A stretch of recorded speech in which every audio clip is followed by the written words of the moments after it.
pessoal, hoje a gente vai finalmente falar sobre cookies e saber se a Ana foi capaz de produzir um cookie comestível. A Ana não é a única pessoa, membro dessa equipe que está se aventurando na cozinha. O Lucas também fez vários cookies, inclusive a última fornada dele vai ser usada como exemplo ao longo deste vídeo, vocês já vão entender.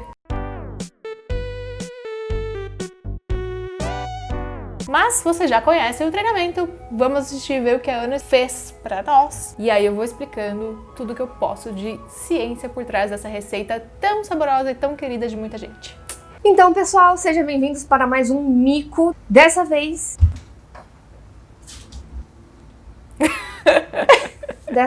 eu vou fazer cookie. Mas eu tenho a receita completa. E o que isso significa? Significa que eu posso ousar, né? Porque se eu seguir a receita completa, passo a passo... Não, Ana Cláudia. Se tem a receita completa, significa que você deve segui-la. Não que você deve ousar. É uma coisa errada aí. A gente sabe que vai sair um cookie perfeito, mas eu quero um cookie mais do que perfeito. Vamos ver se dá certo aqui. Bom, eu já tenho tudo separadinho aqui.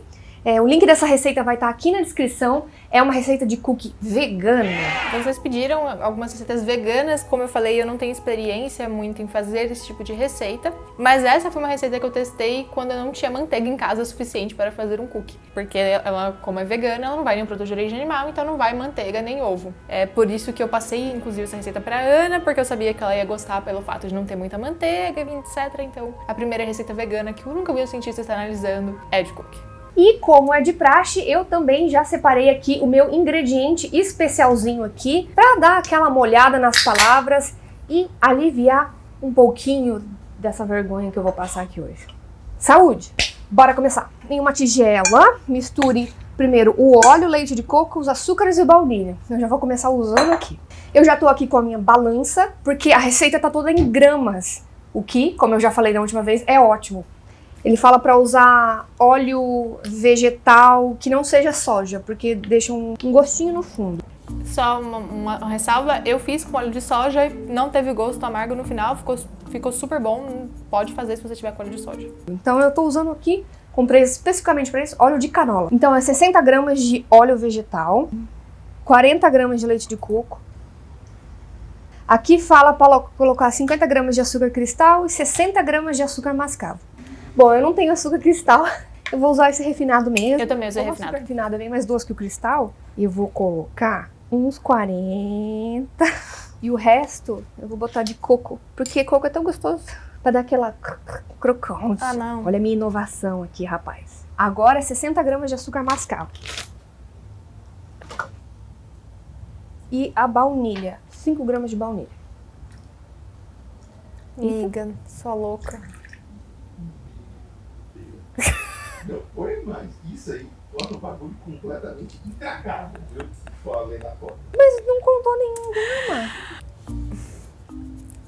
Essências é uma coisa que vocês têm que tomar muito cuidado quando vocês forem usar, porque como o cônjuge da Ana muito bem colocou, o uso de essências em excesso vai deixar a sua comida horrorosa. Vai ficar um gosto extremamente artificial e muito predominante da essência que você colocar. O ideal, primeiro, ela tá pesando tudo? Beleza, só que ela tá pesando tudo junto. Então, se ela colocar um pouco a mais de alguma coisa, não tem como tirar, porque já tá tudo junto. Então, o ideal é que você pese os ingredientes separadamente e aí sim misture. E se você não tiver uma balança, você pode usar os medidores também tranquilamente que vai funcionar. Você vai manter a mesma proporção. E a essência de baunilha, você nunca deve colocar dessa forma, você sempre precisa realmente medir para garantir. Eu uso cerca de mais ou menos meia colher de chá, um quarto de colher de chá, dependendo da receita. Não façam o que ela fez. Ah, tem um detalhe. Ela tá colocando 5 gramas da essência de baunilha, só que na verdade a receita pede 5 gramas do extrato de baunilha, que são coisas diferentes. O extrato de baunilha é quando você extrai o sabor da baunilha através da fava da baunilha. A essência de baunilha é um produto artificial, feito para imitar o sabor da baunilha. E a essência de baunilha você tem que usar metade do volume. Isso tá na receita e eu acho que ela ignorou essa etapa e com certeza ela colocou mais essência do que ela deveria. E eu espero que esse cookie seja comestível. Se você não sabe o que você tem é essência ou extrato, o extrato é muito caro.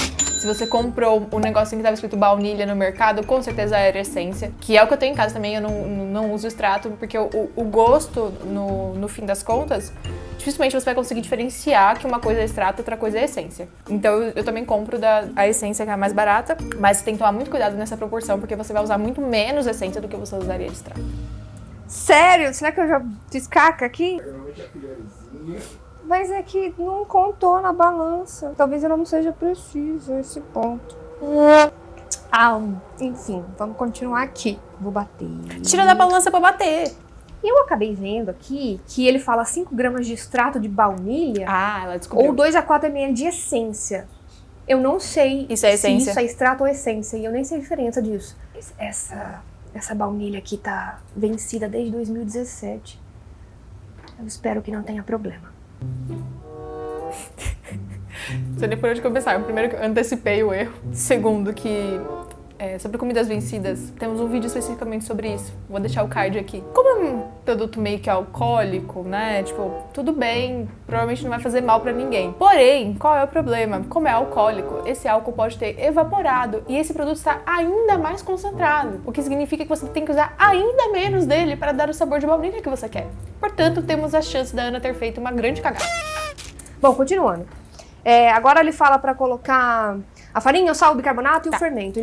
Ela misturou o óleo, o leite de coco, os açúcares e a essência de baunilha ali. E o coco ralado, que não deveria estar nessa equação. E na receita, a forma como ela explica pra você fazer isso, você vai formar uma emulsão, né? Você tá misturando o óleo com água, que a água vem do leite de coco. E aí você consegue formar uma mistura que não se separa. Isso é uma emulsão. E a manteiga, que a gente costuma usar no preparo do cookie, do bolo e tal, ela já é uma emulsão, como eu expliquei no vídeo do bolo. Então você tá simulando a emulsão que a manteiga é para começar o preparo da receita. E o começo do preparo do cookie, ele não difere muito do preparo do bolo, porque você vai bater a manteiga com açúcar, na verdade você vai bater a emulsão com o açúcar para tanto derreter dissolver os grãos de açúcar, quanto também incorporar um pouco de ar para que a massa fique mais fofinha. Esse uso do óleo com o líquido, ele não vai simular perfeitamente a manteiga, até porque o sabor não é igual, a textura não vai ser idêntica. Mas ele funciona muito bem para dar a textura para massa muito próxima do que seria do cookie com a manteiga. E uma coisa, a receita pede óleo vegetal e aí tem que ser óleo mesmo, o líquido, né? Se você tentar usar o óleo de coco, que é uma gordura, que é sólido, pode não dar muito certo e você não vai conseguir formar uma emulsão muito bem. Até dá se você derreter esse óleo, mas com certeza a sua receita vai ficar com muito gosto de coco. Se você quiser isso, beleza. Mas se você não quiser que a sua receita fique um cookie de coco, aí é recomendado que você use um óleo vegetal sabor neutro para não ficar uma receita de coco, né? Bom, agora ela vai colocar a farinha e os ingredientes secos, né? Farinha, fermento e tal. Da mesma forma que pro bolo, a gente também não pode bater demais quando colocar a farinha, porque senão a gente vai formar muito glúten e a massa vai ficar dura e quebradiça, que não é o que a gente quer no cookie. E aí depois, conforme a gente for colocar esse cookie no forno, eu vou analisar as etapas de reações químicas que acontecem de acordo com a temperatura que a massa vai atingindo dentro do forno, que é bem legal. Então eu já pisei tudo aqui e só vou botar. Mistura bem. Nossa, tá duro, né? Tá com muito cheiro de baunilha. Mano, isso daqui tá muito duro. E se eu botar um pouquinho de leite de coco só pra amolecer? Deixa eu ver. Eu queria, Ana, que você neste momento da edição colocasse na tela a imagem do cookie que eu fiz. Eu usei exatamente a mesma receita. Eu queria que você colocasse o cookie que eu fiz e como a minha massa ficou pra gente fazer uma comparação. Acho que sim, né? Talvez um Meu pouco Deus, mais está mole. muito duro. Um pouquinho mais mole. O que ela fez, mano? Eu acho que ela não fez emulsão direito.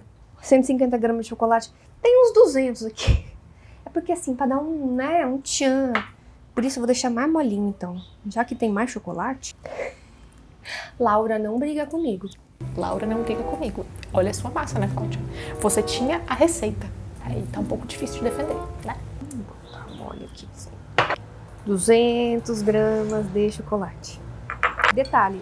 Como é leite de coco, eu botei coco, é um Meu chocolate Deus de do coco. céu. Que eu adoro coco. Eu também gosto de coco, mas tem muito coco. Um cheiro de baunilha. Que bonito. Acho que tá Nossa respeitável. senhora. Ana, mostra como ficou a minha massa depois de terminar de misturar, por favor. Só para as pessoas terem uma comparação de como deveria ser.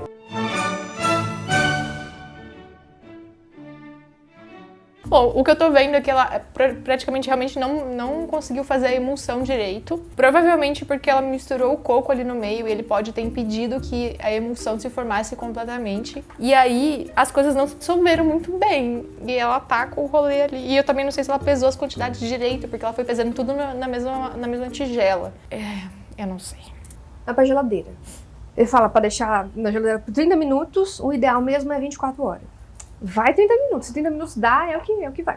Chegamos na próxima fase agora. Ana, olha a cor do cookie dela. Aquele tempo na geladeira. E o próximo passo... Ana, por que seu cookie tá dessa cor? Era fazer bolinhas pra deixar no congelador. Então eu já fiz essas bolinhas. Eu usei esse trem aqui que pega sorvete aqui, que foi o que ele usou também no vídeo.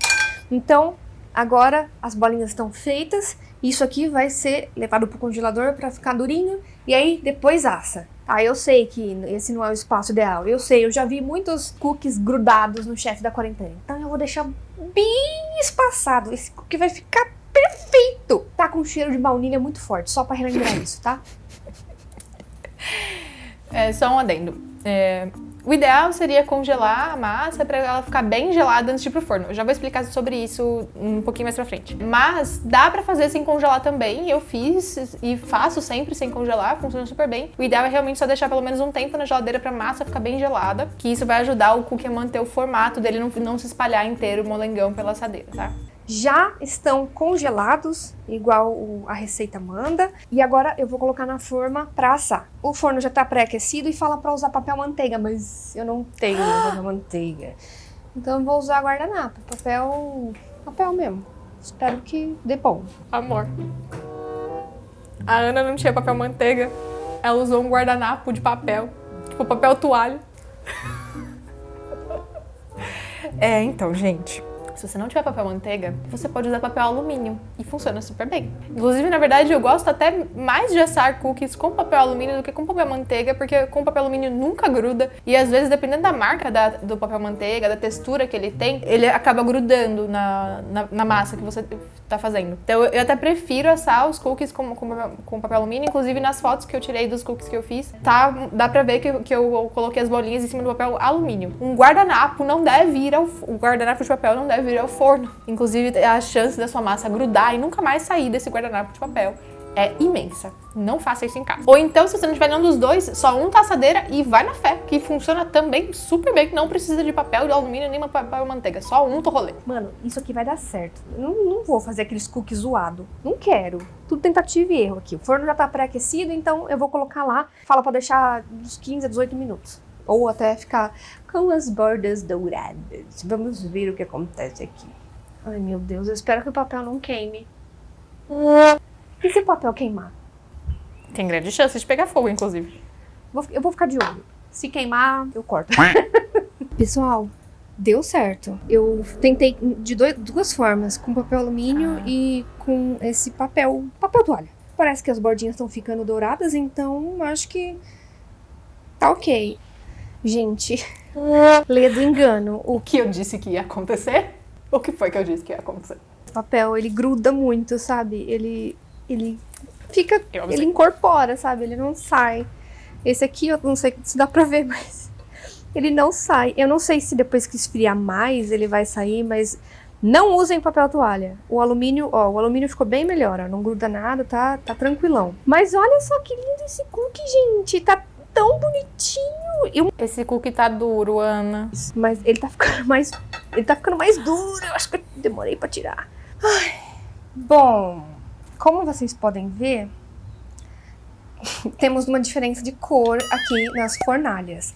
Nas fornalhas não, Ana, é fornada. Isso daqui é o que foi antes. Acho que eu deixei muito mais tempo, você tá vendo que ele tá mais marrom, né? Mais marrom escuro e tal. E esse daqui eu tirei um pouquinho antes. Olha só como é bom repetir as coisas. Você vai aprendendo quanto tempo você tem que deixar, né? Esse de antes aqui...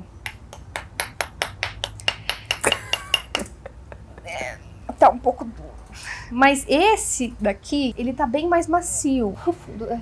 Bom, esse daqui ficou em contato com o papel alumínio, né? E esse daqui é a cara dele. Talvez eu até tenha deixado ele ficar bastante mais tempo, né? Ele também tá quase. Mas ele ainda tá mais molinho. Só de olhar, sei que já passou do ponto. Talvez ele fique duro. Agora é a hora das cobaias provarem. Você é o colírio das meninas. Ou dos meninos, dos dois.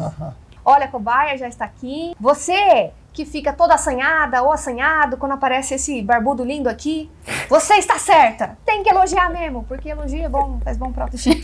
Primeiro eu queria falar assim, são duas fornadas, dá pra ver a diferença de cor. Esse aqui eu deixei um pouquinho mais e esse aqui eu deixei um pouquinho menos. Mas a receita é o mesmo? É a mesma receita, só que teve essa diferença aí. Eu acho que, assim, esse vai estar melhor, né? Esse aqui vai estar mais firme.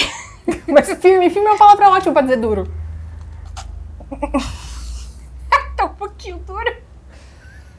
Ah, mas Tá bem gostoso. tá com gostinho de coquinho no fundo, né? Quase um coquinho queimado. Olha, eu inovando aqui, meu amor. Fica bom, né? Ficou bom. Gostoso. Tá gostoso. Se molhar no leite, fica melhor, porque ele fica mais molinho. Lembra menos cookie, mais biscoito de coco. Tá crocante. Crocante. É, a Ana fez uma bolacha e não um cookie. Quando eu tava fazendo a massa, tava muito cheiro de baunilha. Eu achei, putz, caguei. Mas não ficou, acho que, sei lá, evaporou. Não sei o que acontece. Acho que esse tá um pouquinho melhor, né? Esse sim, tá a consistência correta de cookie. Bem gostoso. Gente, eu acertei. É porque assim, sabe o segredo? Você tem que tirar antes. Ele tá mole ainda. Aí ele tá evaporando ainda e aí ele fica duro. Ele acaba de cozinhar depois que tira do forno. Ó, esse é o que deu certo, ó. Tipo, ficou muito fofinho, gente. Olha, eu tô assim, inacreditável. Tá muito bom. Esse tá bem delicioso. Tá, não dá? Parabéns, tá bem gostoso. Obrigada, mocinho. Tchau. Tchau. Então é isso. Esse deu certo. Acho que sim, sei lá, é a primeira receita que dá certo. É porque teve a opção de fazer duas vezes, né? Tipo, botar a primeira fornalha, depois botar a outra fornalha. Aí a gente vai aprendendo com os erros. Então é isso. Dessa vez eu acertei. And inovei. Então agora eu quero ver a Laura botar defeito na minha inovação. Já botei vários. Quero ver. E lógico, se você fizer essa receita, posta e marca o Nunca Vi um Cientista, porque isso daí vai ser legal. Com isso vocês vão provar mais uma vez o quão melhor que eu vocês são na cozinha. É isso, agora eu vou comer meu cookie aqui com papel guardanapo, porque ficou e aí não tem o que fazer. Tchau! Ai, meu Deus do céu. Bom, eu trouxe aqui. Eita, tem um sol batendo na minha cara aqui. Eu quero só trazer aqui o meu pra mostrar pra vocês. Ó. Esse é o meu que eu fiz, é a mesma receita. Ele fica levemente douradinho, mas é essa a textura dele. Já eu quebro ele no meio pra vocês verem. Nossa, que ótima hora de bater um sol na minha cara. Olha que delícia. Bom, eu não sei exatamente o que aconteceu com a massa da Ana no começo. A minha teoria é que ela não conseguiu fazer muito bem a emulsão que deveria ser feita no começo pra dar aquela textura pra massa, e o coco que ela colocou atrapalhou na textura, por isso que a massa dela ficou com aquela aparência dura. Só que aí depois, regulando a temperatura, né, o tempo que deixou no forno, ainda deu pra comer, como ela mostrou que pelo menos o outro ficou ainda com a textura mais molinha. Não pode ficar duro demais, senão vira uma bolachinha, né? Uma daquelas bolachinhas caseiras e não um cookie de verdade. O cookie ele tem que ser mais fofinho no meio.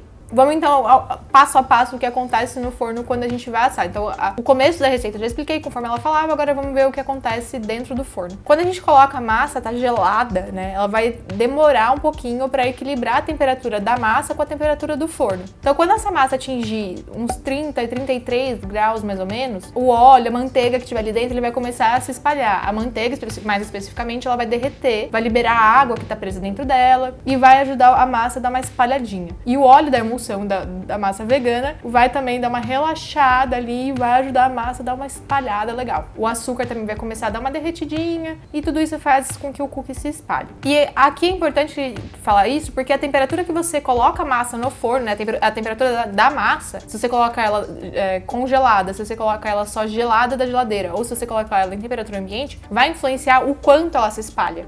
Então, se você não quiser cookies monstrengos como os cookies do Lucas, olha a imagem dos cookies do Lucas aí, o ideal é que você coloque a massa sempre bem gelada para assar, porque assim dá tempo dos outros ingredientes reagirem entre si e se estabilizarem para que a massa não espalhe. Se você colocar a massa muito morna, muito quente, a temperatura ambiente, ela vai espalhar muito rápido e a chance de você ter cookies disformes é imensa. E a Ana congelou as bolinhas dela antes de assar ali e tal. Você pode fazer isso para manter o cookie pronto na geladeira, no freezer no caso, para quando você tiver vontade de comer. Então você vai lá, tira uma bolinha do freezer, assa e pronto. E aí, uma última coisa sobre a manteiga é que se você estiver fazendo uma massa tradicional de cookie, né, que vai manteiga e ovo, o ideal é sempre usar a manteiga ou em temperatura ambiente ou derretida. E nunca manteiga gelada. Não é que nunca, que, tipo, se você quiser a textura que ela dá, ok. Mas se você não quiser, o ideal é que você use ela ou em temperatura ambiente ou derretida, porque assim, a água dentro da manteiga vai estar mais disponível para interagir com a farinha e ajudar a formar o pouquinho de glúten que a gente quer que forme, porque precisa formar um pouquinho para dar aquela rede de sustentação e o cookie ficar com um formato bom. Isso vai ajudar a fazer com que ele fique crocantezinho por fora, mas macio por dentro. E aí também o óleo da manteiga, se ela estiver na temperatura ambiente ou derretida, vai estar mais disponível para envolver a farinha e impedir que muito glúten se forme, né? Então você vai garantir um equilíbrio da textura por conta da rede de glúten se você usar a manteiga na temperatura ambiente ou derretida. Lembrando que se ela estiver derretida, ela não pode estar também quente, senão ela pode desandar a massa e se você estiver usando os ovos, ela pode acabar cozinhando os ovos antes de ir pro forno. Se você coloca a manteiga gelada, você vai ficar com aquele cookie com uma textura parecendo um bolo meio mal crescido, assim, tipo, ele fica até meio farelento, porque forma menos glúten e não tem a sustentação mínima da massa para ele dar uma crescidinha e manter o formato. Bom, quando essa massa atinge mais ou menos 62 graus dentro do forno, a gente começa a ver uma mudança nas proteínas, que se o cookie for vegano, obviamente não vai vir dos ovos, mas vai vir um pouco da farinha e do leite vegetal que você usar. Na temperatura ambiente ou até mesmo na geladeira, as proteínas elas estão arrumadinhas, assim, no que a gente pode chamar de conformação ativa, que é a conformação ideal dela, que é basicamente o formato que ela adquire. Então, se a gente imaginar que ela é tipo uma linha, um barbante, alguma coisa assim, ela tá num formato mais ou menos assim, empacotadinho, que garante que ela vai funcionar bem. Quando essas proteínas elas forem expostas ao calor, essa conformação se desfaz e ela abre inteira. Isso a gente chama de desnaturação das proteínas. E aí essas bolotinhas de linha, elas vão se desenrolar e aí fica fácil das proteínas que estão todas desenroladas se ligarem umas com as outras. E isso vai formar uma rede. Aqui eu tenho só duas, não vai dar para fazer isso. Mas eu formo uma rede de proteínas que é o que garante a sustentação também dessa massa e faz com que ela fique no formato que ela deveria. Esse processo de formar essa rede é o processo de coagulação das proteínas que eu também expliquei no bolo. Bom, aumentando um pouquinho mais a temperatura, a gente vai atingir mais ou menos uns 100 graus e a água dessa massa vai começar a evaporar. Esse vapor ele vai exercer uma pressão de dentro para fora da massa e vai ajudar a massa a dar uma crescidinha. E também a ficar mais firme, porque essa água evaporando vai deixando a massa um pouco mais seca e consistente. E esse processo de secagem, além do processo de formação do gás do fermento, vai deixar para trás várias bolinhas. Olha, tá vendo que aqui tem uma bolinha, tem várias bolinhas, que fica difícil de ver aqui. Mas tem várias bolinhas na massa que são decorrentes tanto da água que evaporou quanto do gás carbônico do fermento que saiu da massa. Ah, e aquelas rachadurinhas que eu mostrei na superfície do cookie também acontecem por conta dessa água que está evaporando. E enquanto tudo isso acontece, também nessas temperaturas estão acontecendo a reação do próprio fermento. Que eu expliquei lá no vídeo do bolo que o fermento,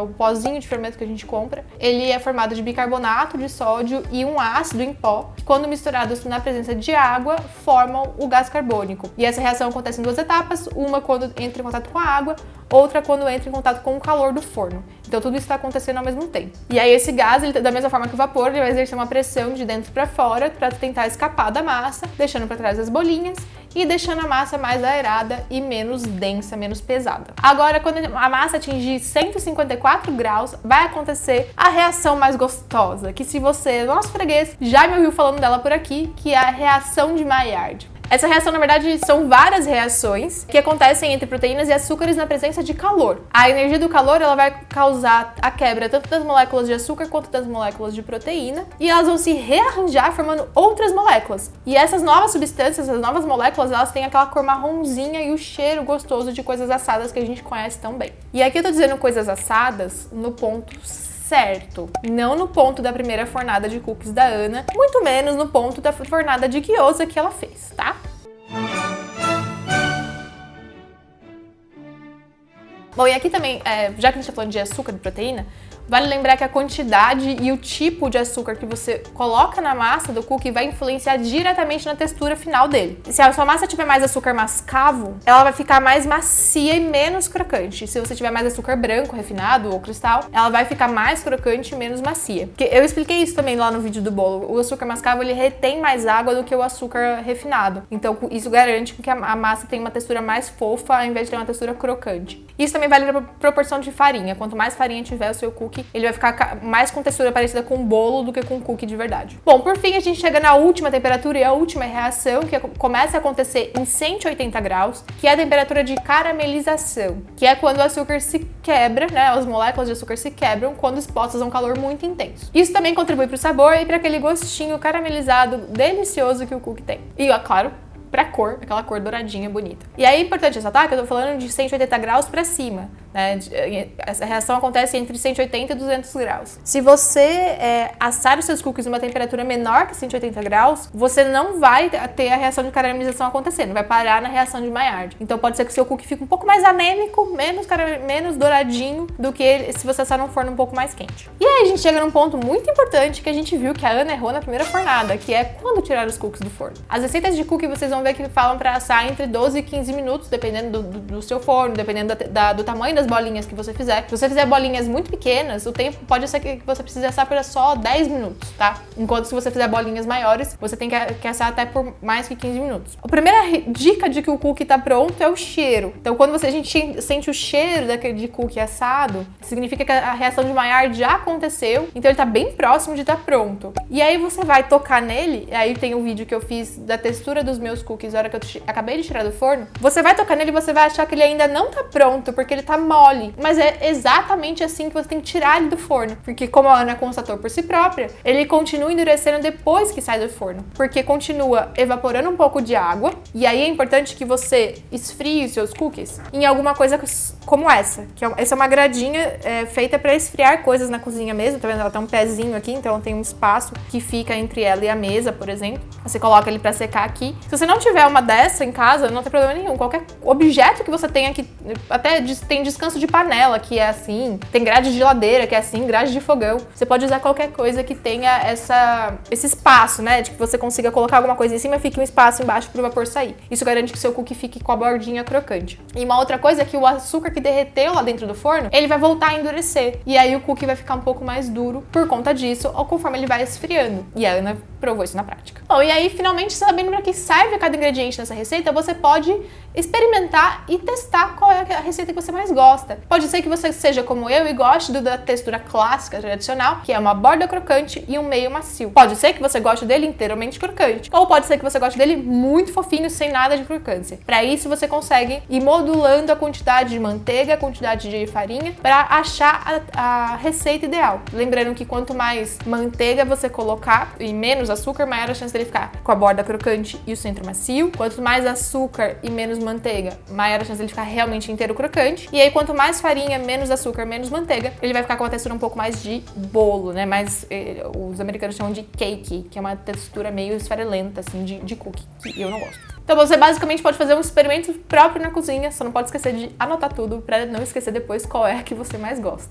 Bom, acho que é isso. Se você ficou com alguma dúvida ainda sobre as reações que acontecem no cookie, deixa nos comentários aqui pra gente. E sobre os desafios que vocês propuseram pra mim, eu sou uma pessoa que eu como pouquíssima carne vermelha, então desculpe, eu não vou fazer carnes vermelhas. Me sugeriram buchada. Gente, desculpe, eu já provei, eu odeio aquilo. Qualquer tipo de bucho, tipo, só de sentir o cheiro já me dá um desespero interno.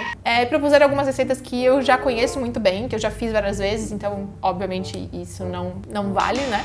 Propuseram até pão de queijo, e aí eu gostaria de lembrar que meu marido é mineiro. Pão de queijo é um negócio que sempre tem aqui na nossa geladeira pra fazer. A gente faz a massa e deixa armazenada na geladeira pra ir lá e fazer as bolinhas quando a gente quiser. Inclusive, hoje o café da manhã foi pão de queijo. E aí sugeriram um macarrão, que é uma sobremesa francesa, que eu sempre tive vontade de fazer, mas eu nunca tive coragem, porque eu sei que é muito trabalhosa, com muitas etapas e muitas coisas que podem dar errado. E aí a Ana chegou à conclusão de que, pelo fato de ter muitas coisas que podem dar errado, essa seria a receita ideal pra eu tentar, porque ela tá doida pra me ver passar uma vergonha. E aí, em breve, estaremos do outro lado, né? Eu vou estar fazendo a receita e a Ana vai estar reagindo ao meu talento ou não na cozinha. Bom, é isso por hoje. Espero que você tenha gostado dessas explicações científicas maravilhosas sobre cookies, que eu adoro. Se você ficar com alguma dúvida, deixa aqui nos comentários. Não esquece de seguir a gente nas redes sociais, onde de vez em quando a gente coloca as nossas experiências culinárias pra vocês acompanharem. E deixa o seu like e você pode agora ser membro deste canal. É só clicar no botãozinho Seja Membro, que lá tem todas as instruções e todos os benefícios que você adquire ao ser membro do Nunca Vi um Cientista. A gente tá muito feliz de ter os membros com a gente agora. A todos vocês que já se tornaram membros, nosso muito obrigado. Com certeza vai ser muito importante pra gente ter vocês por aqui. E eu fico aqui por hoje. Um beijo. Até já. Até já não. Por que até já? Beijo. Tchau. Eu nunca disse até já. Agora eu disse até já.